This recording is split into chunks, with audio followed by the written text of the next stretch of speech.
If you value solitude more than popularity, there's a good chance people have misunderstood you at some point. Like they'll act like you're antisocial, distant, or like you just don't care about people. Or they'll assume you're missing out and you'd magically be happier if you just tried harder to fit in. And after hearing that enough, it's pretty normal to start thinking, yo, is something wrong with me? But psychology points in a totally different direction. For a lot of people, choosing solitude over popularity isn't avoidance or loneliness. It's actually a sign of being solid with yourself. Emotional awareness, self-connection, real inner grounding. You're not shutting people out. You're choosing depth over noise. If that's already feeling a little too real, stay with me. This isn't about hating people or acting like you're above anyone. It's about understanding why being alone can feel calming and restorative instead of empty, and why that preference is actually a strength. First, solitude helps you regulate your energy. Psychology shows some people recharge through quiet and low stimulation. Being around too many people, too much talking, too many social expectations can drain you, even when nobody's being weird and nothing bad is happening. So choosing solitude isn't about disliking others. It's about listening to your nervous system. Like, you might enjoy hanging out, but afterward, you still need space to come back to yourself. That awareness keeps you balanced instead of burnt out. Second, you care more about connection than attention. Research indicates people who value solitude usually prefer fewer, deeper relationships instead of a huge social circle. Popularity takes constant presence, performance, and visibility, like you've got to stay on all the time, and you're not really built for that. You'd rather have one real conversation than 10 surface-level ones. That doesn't mean you're bad socially. It means you're selective. You put your energy where it actually feels real. Third, your sense of worth doesn't depend on being chosen. Psychology shows people who don't chase popularity tend to have a more internal sense of self-worth. You don't need nonstop invites, likes, or validation to feel okay about yourself. When you're alone, your value doesn't suddenly drop. You still feel grounded in who you are. That stability lets you enjoy people without needing them to prove you matter.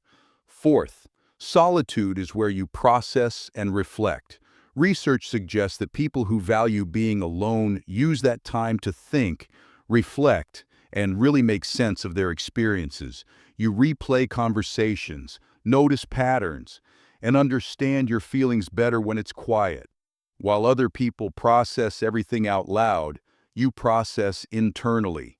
And that reflective space helps you grow, learn, and stay aligned with who you actually are. Fifth, you're less influenced by social pressure.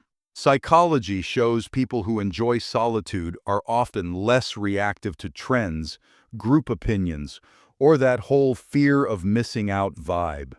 You're not constantly checking what everyone else is doing to decide how you should live. You make choices based on what feels right to you, not what looks cool or impressive. That independence isn't detachment, it's self-trust.